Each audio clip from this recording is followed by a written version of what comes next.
Let's talk about double standards for a moment.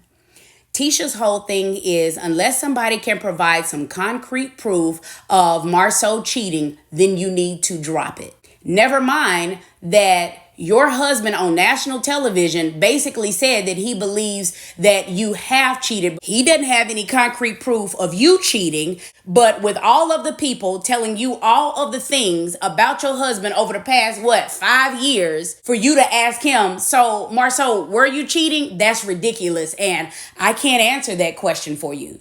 So you all have double standards within your marriage. So it should come to no surprise that you have these same double standards when it comes to Keke. This is my question.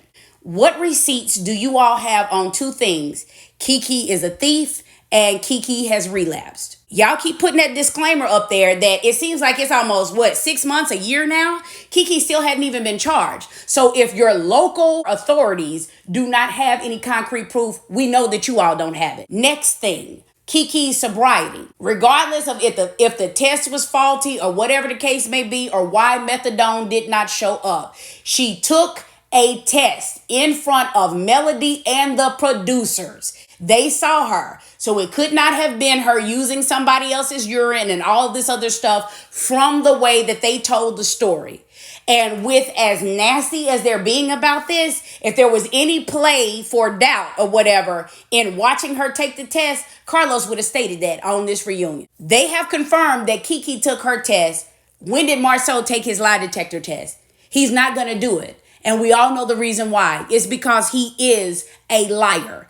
Now, he sat with a straight face and told his wife, yes, I went out of town with somebody. When the allegations came back, hey, Tisha, your husband was in this city on this day during this time frame cheating. And here is a picture of his back laying down sleeping in the hotel room. You with a straight face pretended like after sleeping next to this man for 20 years, you don't even know what the back of your husband's head or his back looks like.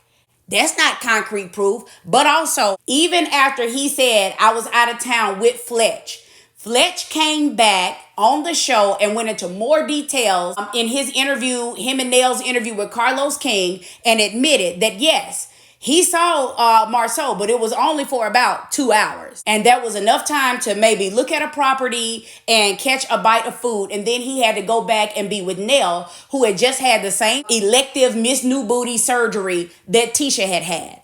But nobody circled back around to the lie detector test or that half-truth that was told about Fletch.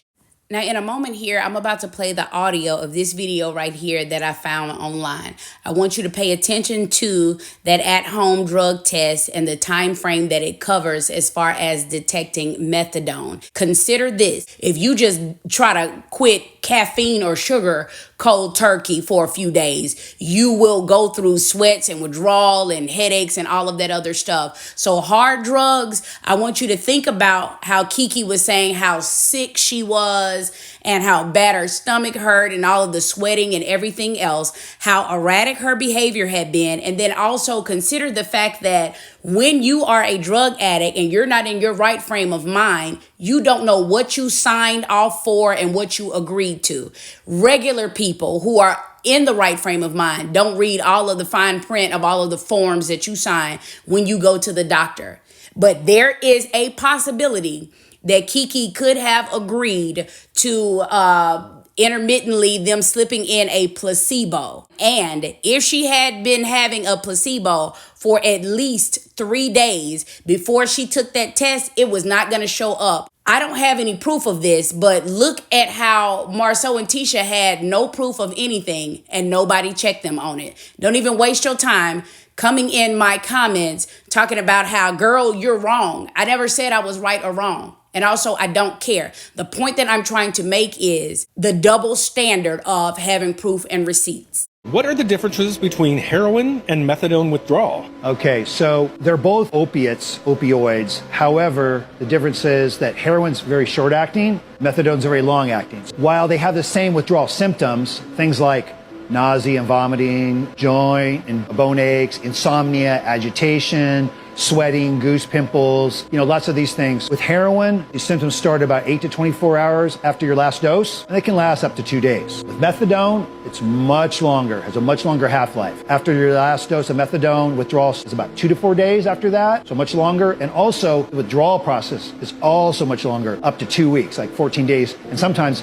in many cases, much longer than that. You kind of go through much more precipitated, lengthy, and uncomfortable withdrawal unless it's managed medically.